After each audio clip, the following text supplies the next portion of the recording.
খাও হাত দিয়ে। ফ্রাইড রাইস কেউ খাবে না আজকে, যে সারাদিন ব্যাংকে ব্যাংকে ঘুরে এখন ক্যাফেতে খেতে আসছি, কারণ বাসায় যে রান্না করে খেতে অনেক সময় লাগবে।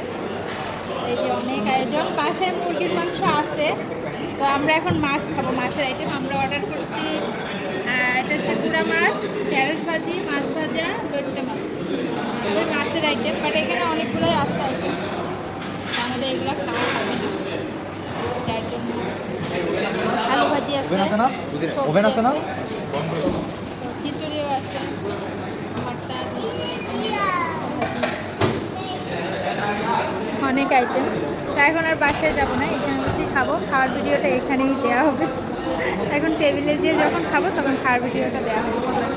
আপাতত সব রোদেরা শুধু ঢেঁড়স ভাজি খাবে, আমার মেয়ে মাছ মাংস খায় না। এখন এই যে পুচকুরা ঢেঁড়স ভাজি খাবে। ভাত এই যে আনা হচ্ছে, ভাত রেডি, একটা ভাত চলে আসলো। হ্যাঁ আমাদের সাথে আর একবার খান। না না না, আমি আবার সময় হয়ে গেছে।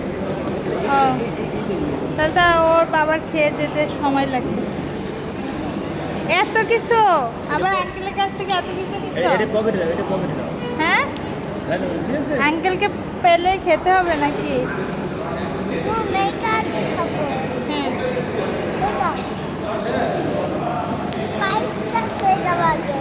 মাংসটা আমি ভালো রান্না করি, তাই হোটেলের থেকে আমরা মাছ খাচ্ছি। বাসায় অলরেডি মাংস আছে। এখন ভাত খাবে? তুমি সকাল থেকে না খাওয়া, সকাল থেকে না খেয়ে ঢেঁড়স দিয়ে ভাত মাখিয়ে দিই, তুমি একা একা খাও হাত দিয়ে, হবে? এই যে পুরো ঢেঁড়সটা তোমার, কিন্তু লবণ লবণ কোথায় পাবো? শুকনো মরিচটা আমি নিয়ে নিই, ভালো করে ভাজা হয়নি। এই যে আরও একটা আছে, এটা ভালো করে ভাজা হয়েছে। দুইটা একবারে খাবো বাবা। মাছ দিয়ে খাবে? মাছ দিয়ে ঝাল লাগবে না বাবা, যতটা খাওয়া শুরু করো হাত দিয়ে। আচ্ছা একটু লবণ এনে নি, একটু লবণ, একটু ভাজা মাছ দিয়ে দেখো মজা আছে।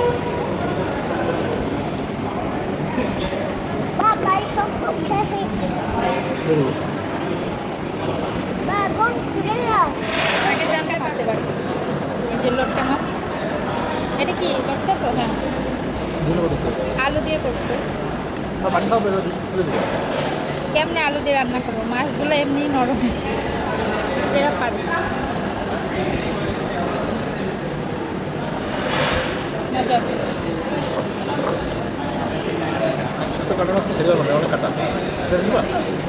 না না বেশি কাটা হলে পানি খাও।